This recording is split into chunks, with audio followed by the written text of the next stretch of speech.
कुरुक्षेत्र का नाम 100 साल पहले पड़ा। उसके पहले कुरुक्षेत्र करके स्थान ही नहीं था।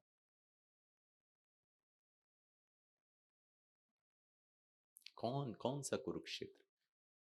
कर्म क्षेत्र को कुरु। यहां से बाहर जाइए, युद्ध ही करना पड़ रहा है जी। किसी और व्यक्ति को हराना नहीं है, खुद की कमी कमजोरी को। यहां अच्छा बनना है सत्य के आधार पे।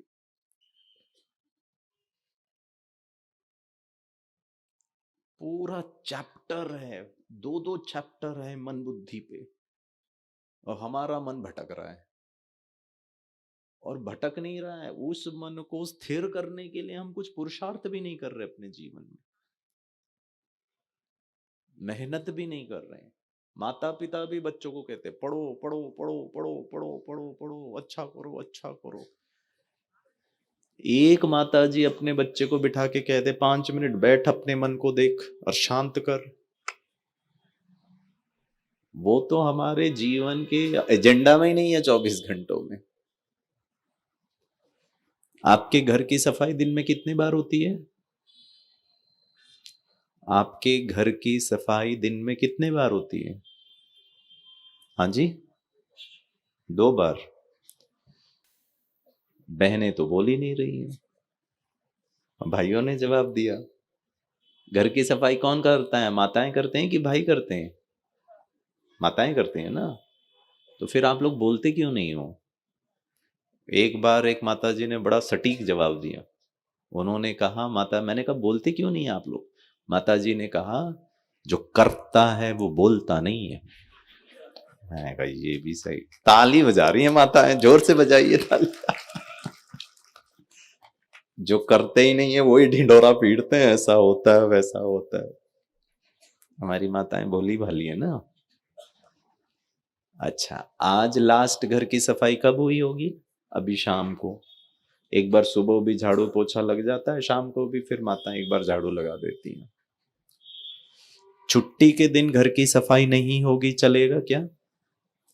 उस दिन तो ज्यादा सफाई होता है। खटिया के नीचे भी झाड़ू लग जाएगा, बेडशीट भी चेंज हो जाएंगे, जाले भी निकाल दिए जाएंगे। क्योंकि थोड़ा माताओं को टाइम होता है, बच्चे को स्कूल नहीं जाना है, हस्बैंड को ऑफिस नहीं जाना, नाश्ता थोड़ा पीछे भी हो जाएगा तो चल जाएगा। प्रश्न नंबर 2, हम अपने शरीर की सफाई कितने बार करते हैं दिन में? स्नान करना। अब तो भाई लोग बोल ही नहीं रहे हैं। जो करता है वो नहीं बोलता है। कुछ भाई लोग सोच रहे हैं टकलू बोलो तो समस्या है, ना बोलो तो समस्या है। चित्त भी तुम्हारा, पट्ट भी तुम्हारा, ठीक है ना, हमको तकलीफ हो जाती है।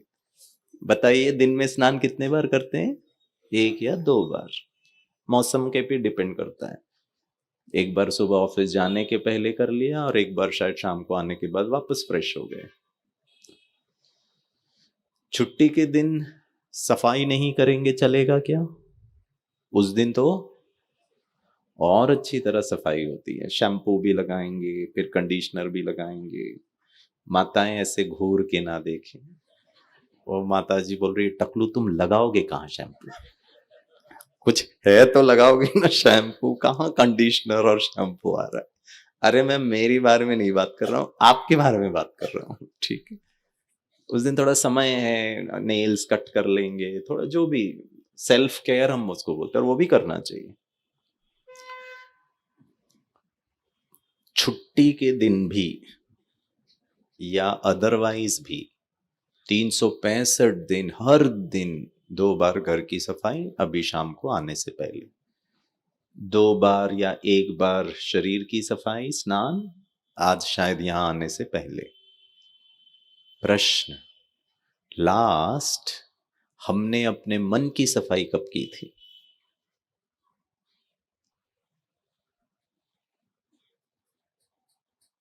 सफाई, प्रॉपर सफाई।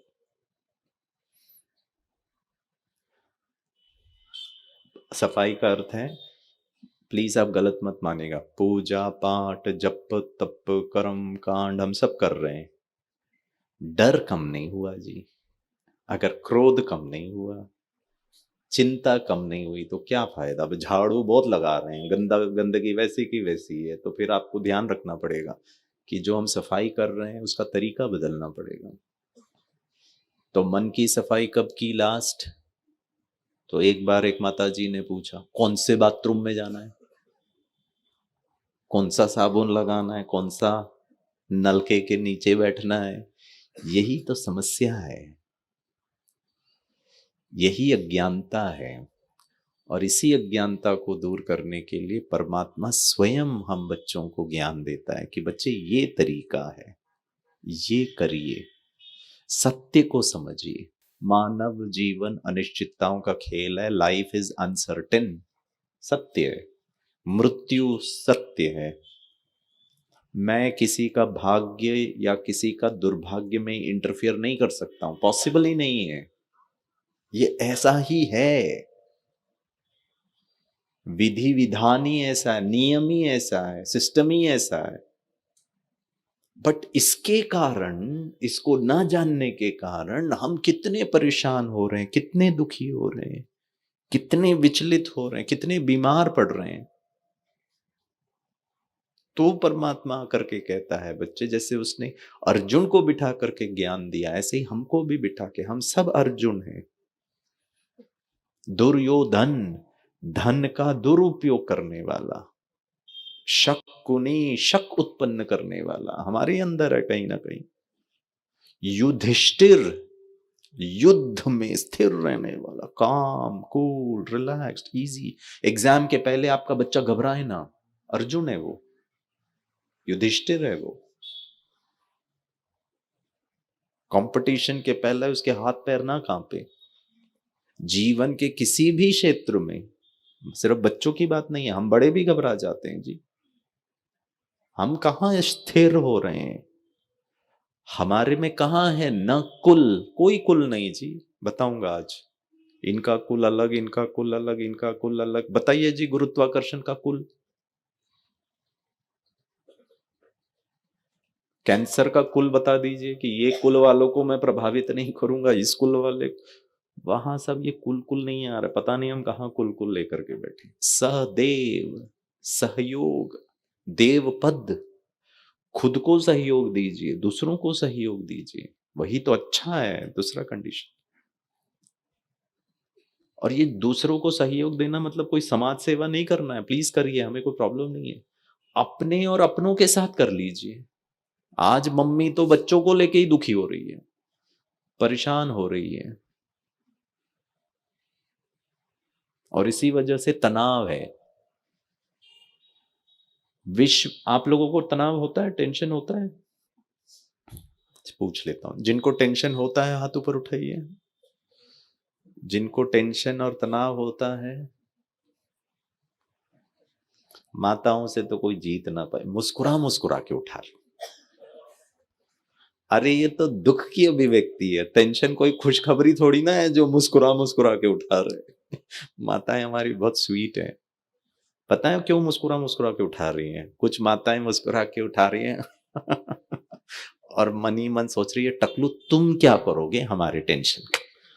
बस लोग पूछते ही रहते हैं टेंशन होता है नहीं होता है, कोई समाधान तो बताता ही नहीं है।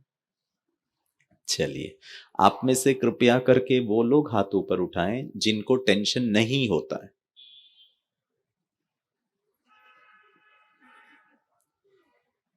अच्छी तरह उठाइए।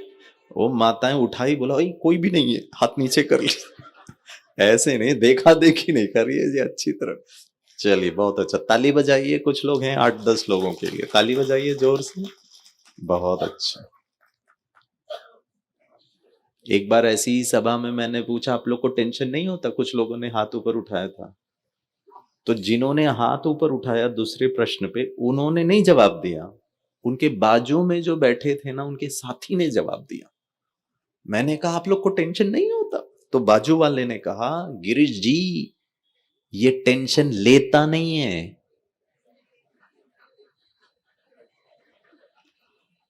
आप लोगों को कैसे पता चल रहा है ये सब? टेंशन देता है, ठीक है।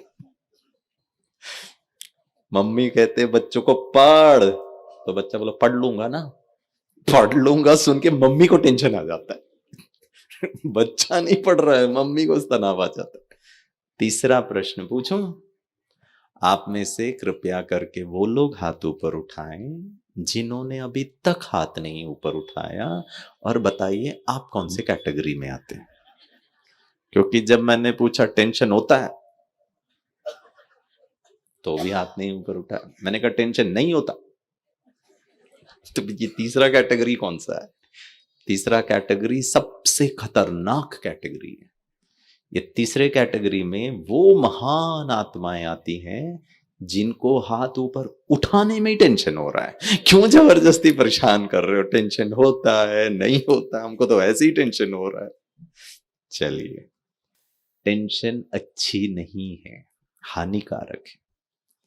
शारीरिक स्वास्थ्य के लिए तो 100% हानिकारक है, मानसिक स्वास्थ्य भी ठीक नहीं हो, और उसकी वजह से फिर हमारा व्यवहार, हमको कभी चिड़चिड़ हो जाएगा, क्रोध आ जाएगा, क्योंकि मैं टेंशन में हूं। विश्व भर में 8 कारण पता लगाए गए टेंशन का, रिसर्च किया गया। मैं आपको जल्दी जल्दी कारण बताता हूं, फिर निवारण ढूंढेंगे। पहला कारण टेंशन का विश्व भर में, और वो है आर्थिक समस्या। पैसों को लेकर के बहुत टेंशन है लोगों में। और मैं जानता हूं भली भांति आप लोगों को और गिरीश भाई को, हमें कोई मुकेश अंबानी जितना हजार हजार हजार हजार करोड़ नहीं चाहिए। हमको अपने जीवन को, अपने सोशल स्टेटस को, जितना हमारी जिम्मेवारी को सुचारू रूप से चलाने के लिए भी पैसा चाहिए। उसमें भी कभी ऊपर नीचे हो जाता है तो फिर टेंशन हो जाता है। हाँ या ना? आपको मैं एक चीज बताता हूं। हमारा सुरक्षा प्रभाग करके एक विंग है ब्रह्मा कुमारीज में। हम डिफेंस फोर्सेस के लिए प्रोग्राम करते हैं। Army, navy, air force, NSG, ITBP, CISF, BSF, coast guard, Indian navy, state police, सब लोगों को हम कवर करते हैं। तो इस बार हम जनवरी, इस हमने 25 साल मनाया। इस बार 25 साल से हमने उनकी सेवाएं की। तो इस बार हमारे 25 ईयर के सिल्वर जुबली प्रोग्राम में आदरणीय गृह मंत्री जी आए माउंट आबू में, उसका इनॉग्रेशन। उन्होंने पूरा देखा कि हमने क्या सेवाएं की। सरकार को भी पता चलता है कि हम क्या सेवा, निशुल्क। हमारे सेवाधारी भाई बहनें कहाँ कहाँ नहीं, अभी भी नॉर्थ ईस्ट में, कल आज ही वो दिल्ली पहुंच रहे हैं, अरुणाचल प्रदेश, नागालैंड, मणिपुर, वहां भी जाकर सेवाएं की। सियाचिन में की, पनडुब्बी में सेवाएं की भारतीय सेना की। और वो प्रोग्राम का समापन समारोह में आदरणीय रक्षा मंत्री जी राजनाथ सिंह जी आए, क्योंकि वो डिफेंस मिनिस्टर है। तो हम इस बार एक एक शहरों में जाकर के सेवाएं कर रहे हैं। तो जब हम मुंबई में प्रोग्राम कर रहे थे तो CISF, central industrial security force की एक डीआईजी मैडम थी। तो प्रोग्राम के पहले उनके ऑफिस में बैठ के हम ऐसी चर्चा कर रहे थे, तो उन्होंने कहा सीआईएसएफ के 4 जवानों ने सुसाइड किया, और कारण एक ही था, जल्दी पैसे कमाना है। और जल्दी पैसे कमाने के लिए उन्होंने क्या किया, ये ऑनलाइन मोबाइल में कुछ तो भी गेम खेला या क्या किया पता नहीं, बहुत डिटेल में उन्होंने नहीं बताया। और पूरा पैसा उन्होंने गवा दिया। उन्होंने दोस्तों से पैसा लिया, इधर से कर्जा लिया, उधर। उनको लगा अब मैं जीत जाऊंगा, फिर नहीं खेलूंगा, बस एक बार पैसे, मैंने जितना पैसे लगाए वो मिल जाए ना, फिर नहीं करूंगा। 60-70 लाख खर्च गंवा दिया। अब जब सब गंवा दिया, उन्होंने अपना ग्रेजुएटी भी, पेंशन भी, जो भी जहां से भी उनको ले सकते थे, सब पैसा लिया। अब जब सब गंवा दिया तो घर वालों को कैसे बताएं, ऑफिस वालों को कैसे बताएं, तो सुसाइड कर ली। जल्दी पैसा, ये जल्दी सत्यता नहीं है, जल्दी आध्यात्मिकता नहीं है। थोड़ा सब्र करिए, पेशेंस, धैर्यता गुण है आत्मा का। धैर्य मनुष्य ही ईश्वर को प्राप्त कर सकता है। और कोई भी उस स्कूल में धैर्यता नहीं सिखाता, कोई भी टीचर। और physics, chemistry, mathematics, history, geography पढ़ लो जी, धैर्यता, धैर्यता आप धारण करो, धैर्यता नहीं है उसके भोगना आप भोगो, हम नहीं सिखा सकते आपको धैर्यता। ये कौन सा ज्ञान है? तो पहला कारण तनाव का आर्थिक समस्या। दूसरा, ये कहते हुए बहुत दुख होता है, दूसरा मुख्य कारण तनाव का है, वो है हमारे आपसी संबंध, रिलेशनशिप को लेके खूब खींचातानी है रिलेशनशिप। पति पत्नी का आपस में कहो, सास बहू कहो, बच्चे और माता पिता कहो, दो दोस्तों के बीच कहो, रिश्तेदारों के बीच, पड़ोसियों के बीच। मुझे समझ ही नहीं आता है कि मनुष्य संबंध की रचना क्यों कर रहा है। ऑलरेडी मेरे मम्मी पापा हैं, भैया हैं, भाभी हैं, दीदी हैं, जीजा जी हैं, बच्चे हैं, उनके बच्चे हैं, है ना इतने सारे। अब अलग सा काय शादी करना है जी, इन्हीं को संभाल लो। नहीं नहीं नहीं नहीं, माता पिता ही बोल रहे हैं शादी करो शादी करो शादी करो। नया संबंध, आवश्यकता क्या है नई संबंध की? क्यों शादी करना जरूरी है? ऐसे घूर के ना देखे। एक बार मैंने पूछा शादी क्यों करना जरूरी, एक भाई साहब ने कहा गलती हो गई साहब। मैंने कहा मजाक नहीं करो जी, सीरियसली पूछ रहा हूं, मनुष्य शादी क्यों करता? शादी करता है इस संसार का सबसे पवित्र, सबसे अच्छा संगठन, the most beautiful organisation in the world is a family. परिवार ही सबसे सुंदर संगठन है। उसमें पति पत्नी, बच्चे, सास ससुर, माता पिता, जो भी हैं साथी।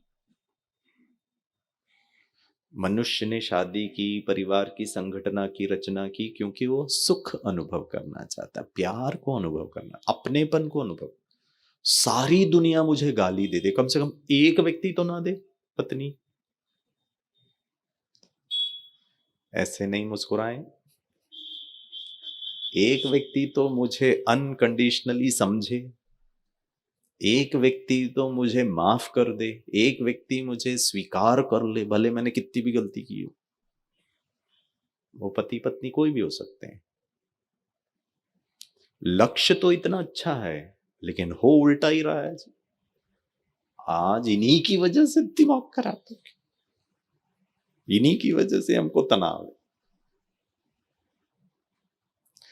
उसका कारण है, वैसे तो लक्ष्य बहुत अच्छा है, लेकिन हो एकदम विपरीत रहा है।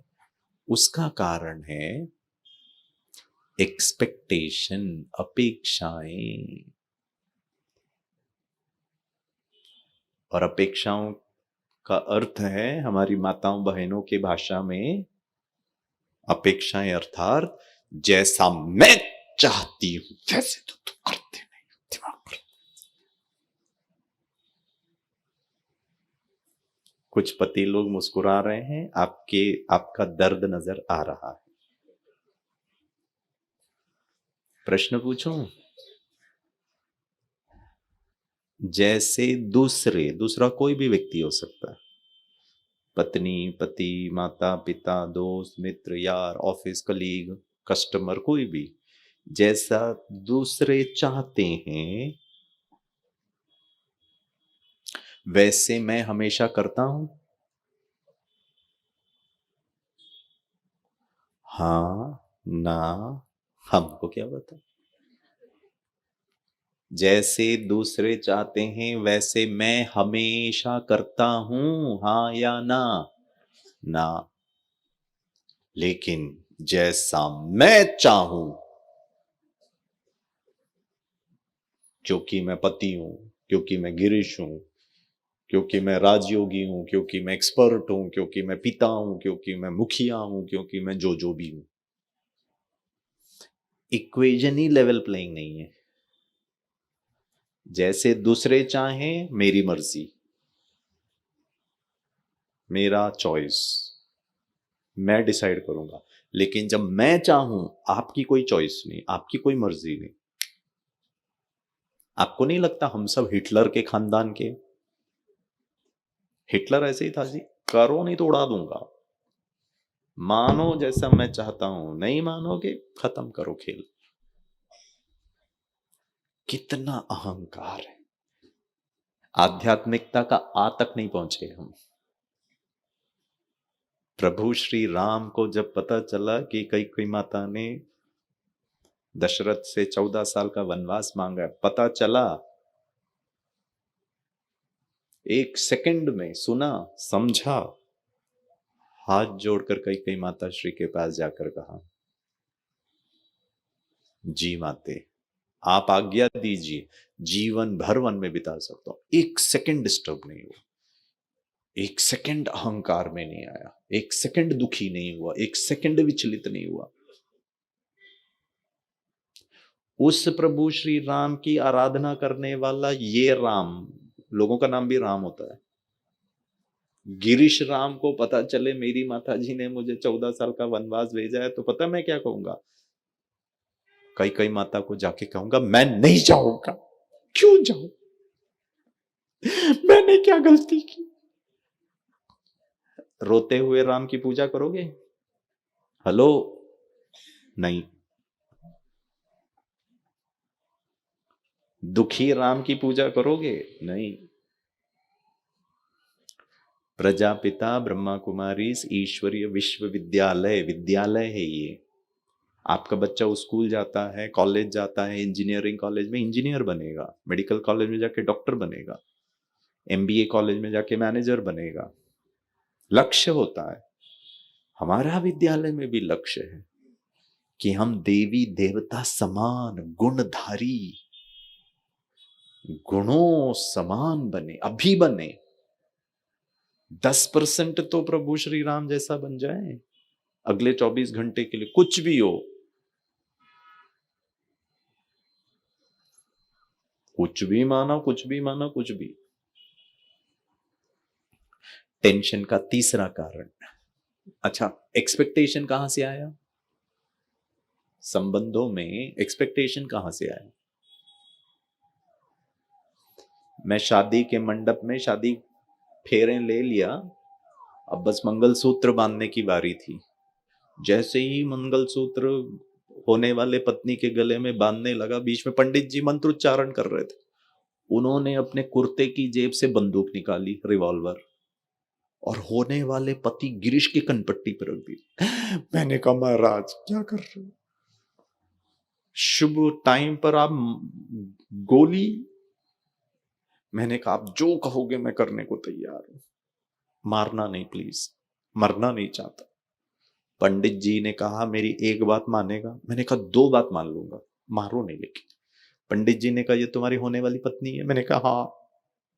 मरते दम तक इससे अपेक्षा करना, नहीं तो गोली मार दूंगा। भाइयों और बहनों, कोई जबरदस्ती है क्या अपेक्षा करना?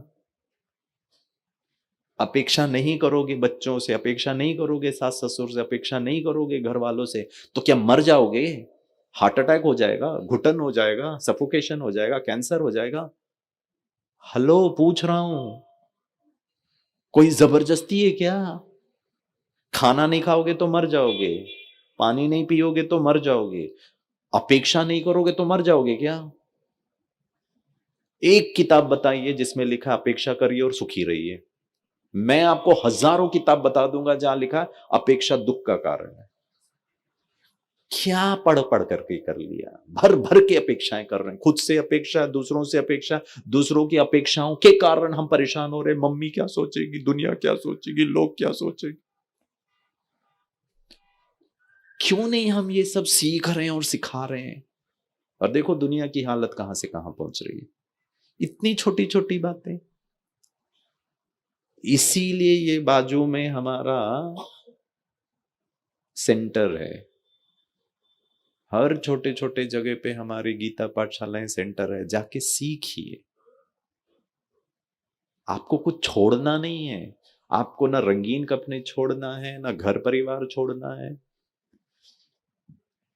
जोड़िए।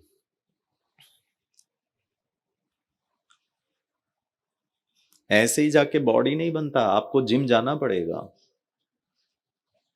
वहां हर दिन जाकर एक्सरसाइज करेंगे तब आपकी जो लक्ष्य है मुझको बॉडी बनाना है तो बॉडी बनेगा। हर महीने में या फिर कोई फंक्शन के पहले आप ब्यूटी पार्लर जाइए, कराइए जो भी आप कराते हैं, तब आप सुंदर दिखेंगे। ऐसे ही नहीं सुंदर हो जाते हैं। तो वैसे ही ये भी अंतर की दुनिया का एक ब्यूटी पार्लर है, एक माइंड जिम है।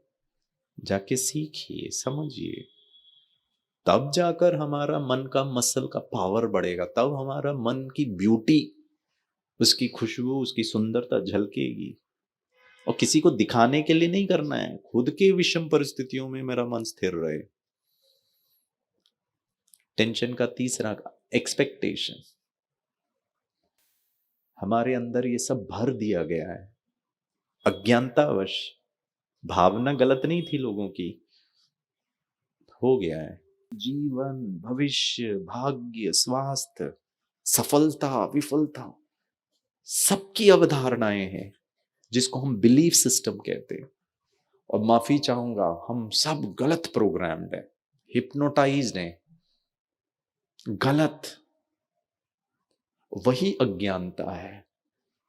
उन गलत मान्यताओं को, उन गलत बिलीफ सिस्टम को वापस रिविजिट करिए, देखिए, जाइए, मेरी मान्यता ये है एग्जाम को लेकर, क्या उससे मेरा जीवन आसान हो रहा है? क्या उससे मेरी परीक्षा में लिखने का जो भाव है मैं रिलैक्स होकर लिख पा रहा हूं? या जीवन की समस्याओं को आसानी से हैंडल कर रहा हूं, या परेशान हो रहा हूं, दुखी हो रहा हूं, तनाव में हूं, घबरा रहा हूं? तो आई नीड टू रिविजिट। सिर्फ रिविजिट नहीं करना है, रीडिफाइन करिए, उसका एक नया पर्सपेक्टिव, एक नई परिभाषा लाइए, फिर देखिए।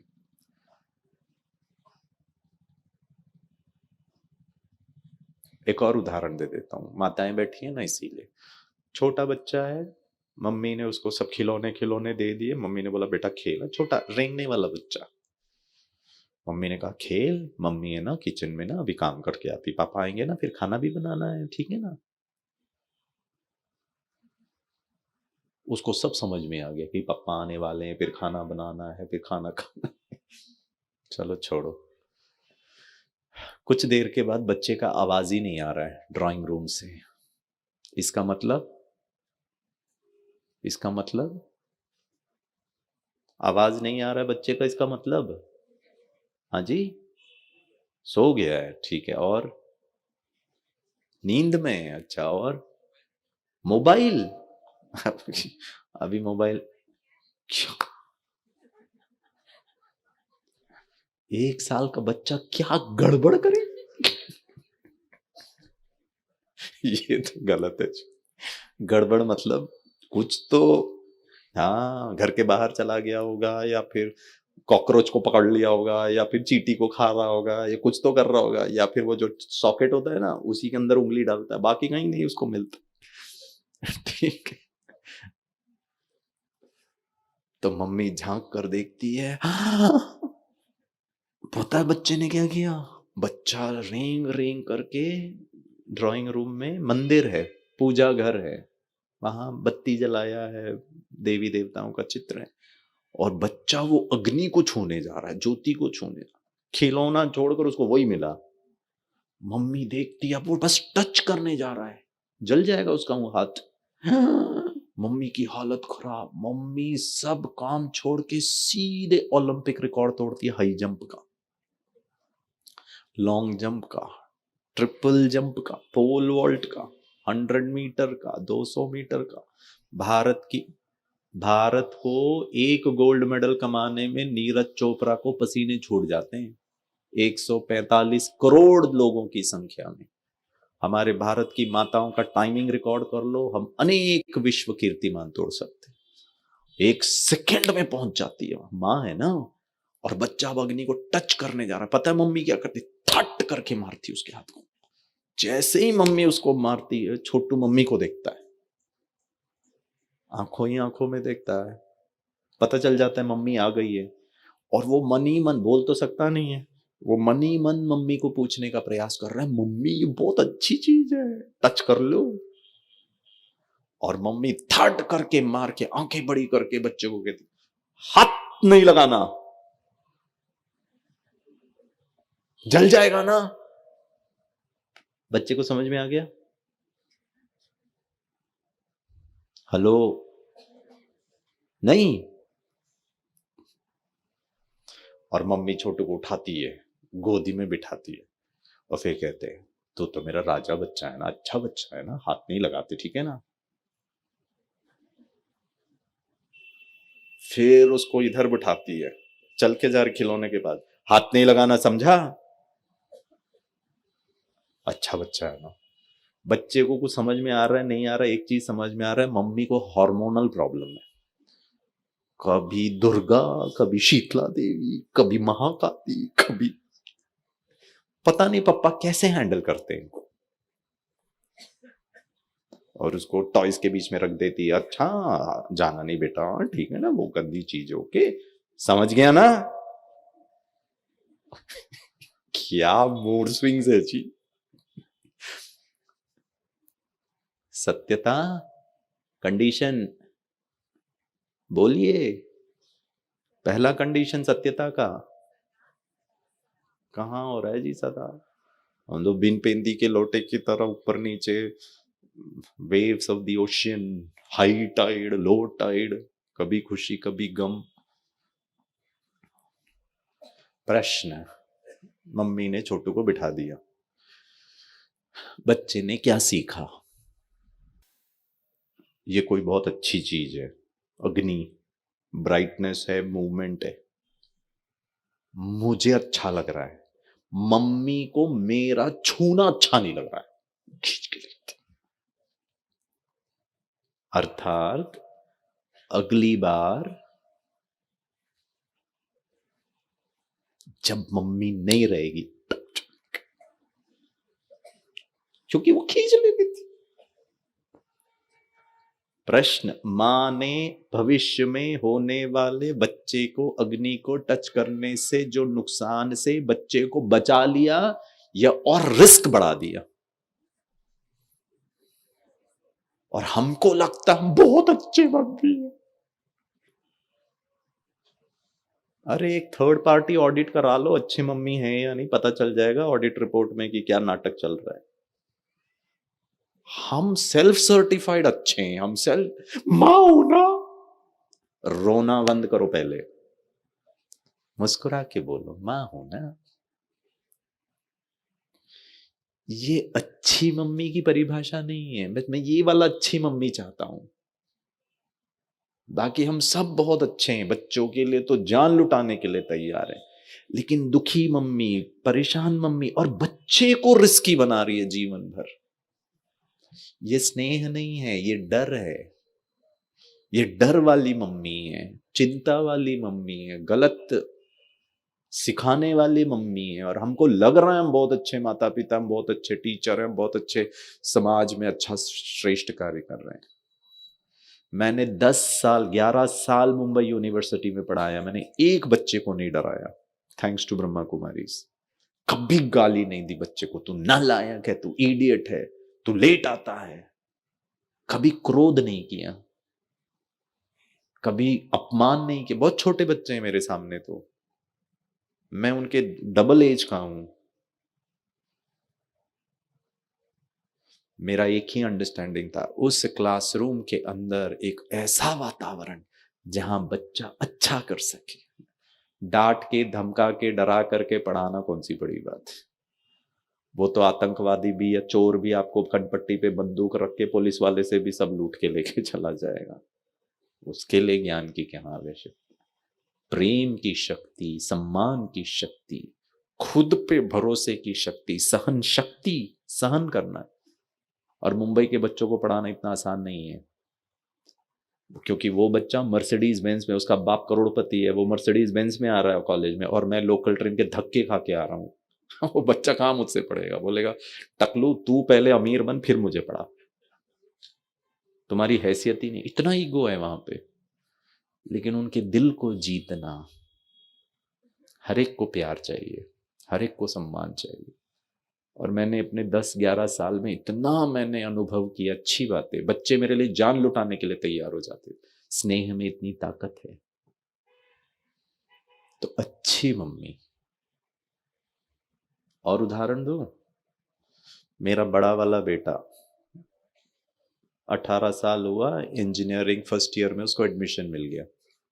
मैंने अपने बच्चों को बहुत प्यार से पाला है, कभी डांटा नहीं, धमकाया नहीं, फ्रीडम, सब प्रकार की छुट्टी। और बच्चा भी अच्छा था, संस्कारी था, कभी गलत मतलब फायदा नहीं उठाया। एक दिन मेरे से आके कहता है, पापा आपसे बात करनी है। मैंने कहा हाँ जी बोल। मेरे सामने आया कमरे में, बोला पापा मैं फेल हो गया हूं। सीधे बोला मुझको, मैं फेल हो गया हूं। थोड़ा मुझे ठीक नहीं लगा, लेकिन एक बात का अच्छा लगा कि सच बोल रहा है, घुमा फिरा नहीं रहा। फेल हो गया गलत है, लेकिन मुझे इस बात की खुशी हुई वो अपने पिता से झूठ नहीं बोल रहा है, मतलब डरता नहीं है मुझसे, स्नेह है। तो मुझे खुशी हुई। तो मैं सोच ही रहा था मैं क्या जवाब दूं, तो पता है बच्चे ने क्या कहा? बोला पापा मुझे पता है मैं क्यों फेल हो गया। ओहो हो, मैंने कहा तेरा बाप बड़ा लकी पता है, बच्चा सच बोल रहा है कि क्या हुआ और गलती का कारण भी जानता है। मेरे बचे हुए बाल तो बच गए। मेरे को समझाना ही नहीं पड़ेगा उसको कि भाई क्या क्यों किया, क्यों नहीं पढ़ाई किया, क्यों गलती हो गई, क्या कुछ नहीं। खुद बोल रहा है पापा मैं जानता हूं क्या गलती हुई। इससे पहले कि मैं कुछ जवाब दूं, खुद बच्चा कह रहा है पापा मुझे पता है मुझे क्या करना है। मैंने कहा ओहो तुम्हारे पिताजी को बड़े भाग्यशाली है, गलती स्वीकार किया, गलती का कारण जानता है, गलती का निवारण भी जानता है। पापा के दो चार और उग जाएंगे। कितना अच्छा बेटा, और इसका बाप कितना भाग्यशाली, इतना मैच्योर बच्चा। मैंने कहा कर, तेरे को मालूम है तू क्यों फेल हुआ, तेरे को मालूम है उसका समाधान क्या, गो एहेड। पहली बार जिंदगी में मुझे ऐसा महसूस हुआ बच्चे से बात करके, डर रहित, स्नेह सहित। स्नेह को जोड़िए, योग माना जोड़ना, बस हम इतना चाहते हैं। आप वही परिवार, वही घर, वही धंधा और तरक्की करिए, डर को छोड़िए। डर को छोड़ने का वो विद्यालय है पीछे, आकर सीखिए। मैं भी बहुत डरा हुआ व्यक्ति था, अब नहीं हूं, समझ लिया चीजों को।